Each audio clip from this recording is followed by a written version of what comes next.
আমরা প্রায় 32টা দল আছি, এই জন্য ব্রিফিংটা শর্ট হইলেই সকলের জন্য সুবিধা, আপনাদের জন্য সুবিধা।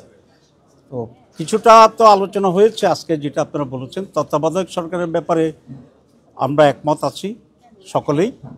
আর এটা তো অরিজিনালি বাংলাদেশ জামাত ইসলামীর এই প্রস্তাব ছিল। বাংলাদেশে প্রথম 1982 সালেই আমাদের তৎকালীন ভারপ্রাপ্ত আমির জনাব আব্বাস আলী খান সাহেব সাংবাদিক সম্মেলন করে এই তত্ত্বাবধায়ক সিস্টেমের কথা প্রপোজ করেছিলেন এবং এটা প্রণীত করেছিলেন আমাদের অধ্যাপক গোলাম আজম মহোদয়। তখন ইনি আমাদের আমিরে জামাত ছিলেন।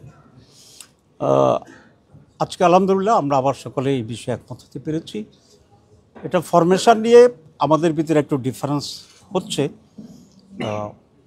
বাংলাদেশ জামাত ইসলামী যেটা বলেছে সেটা ফার্স্ট রিটার্নিং প্রধান বিচারপতি, এভাবে ওনাকে না পেলে বিচারপতি, আবার বিচারপতি, আবার বিচারপতি।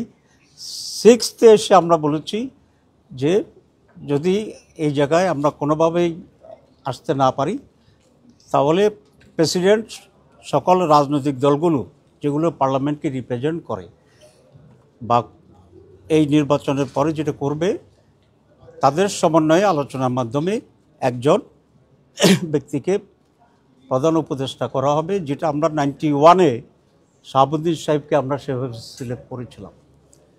অনেকের প্রস্তাবিত ছিল এবং কমিশনেরও প্রস্তাব ছিল যে যদি এটা আমরা ফেল করি তাহলে প্রেসিডেন্টকেই তত্ত্বাবধায়ক সরকার হিসাবে আবার সে দায়িত্বটা দেওয়া। এক্ষেত্রে প্রায় সকলেই দ্বিমত পোষণ করেছে।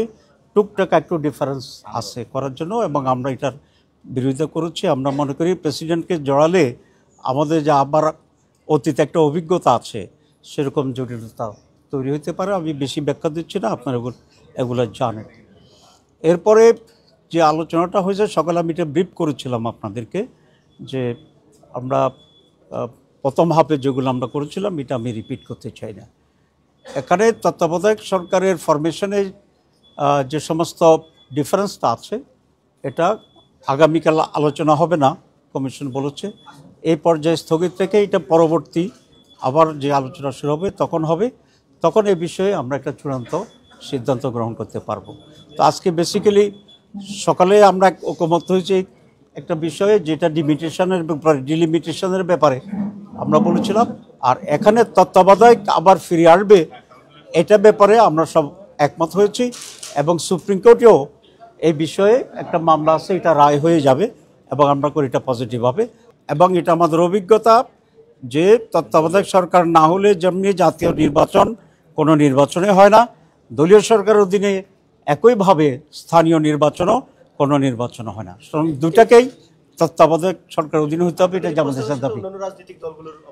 কেউ একমত কেউ দ্বিমত, এটা আলোচনা চলছে। ওকে, আরেকটা প্রশ্ন ছিল, বলেন। সেটা হলো গতকাল আমরা দেখেছি যে প্রধান দল বিএনপির ভারপ্রাপ্ত চেয়ারম্যান তারেক রহমান বলেছেন যে আপনারা যে পিআর পদ্ধতি নির্বাচনের দাবি তুলেছেন এটি বাংলাদেশের জন্য উপযোগী কিনা বিবেচনা করার কথা বলেছেন এবং আরেকটা কথা বলেছেন যে এটা একটা অস্থিতিশীল সমাজ এবং সরকার তৈরি করতে পারে। এই বিষয়ে আপনাদের মন্তব্য জানাবেন। না, আমরা মনে করছি যে উনি যে বক্তব্য রেখেছেন এটা ওনার মত, উনি তো ওনার মত হিসেবে বলছেন, কিন্তু আমরা মনে করি এটাই সবচেয়ে বেশি উপযোগী এবং এটা সবচেয়ে বেশি রিপ্রেজেন্টেটিভ টাইপ হবে, সকলের অংশগ্রহণে এটা সত্যিকার প্রতিনিধিত্ব করবে এবং কালো টাকার প্রচার হবে, ফেসি শক্তির এখানে প্রয়োগটার এখানে কমে যাবে। এটার বহুবিধ সুবিধা আছে, কিন্তু আজকে এত বিস্তারিত করলে তো বাকিটা টায়ার্ড হয়ে যাবে।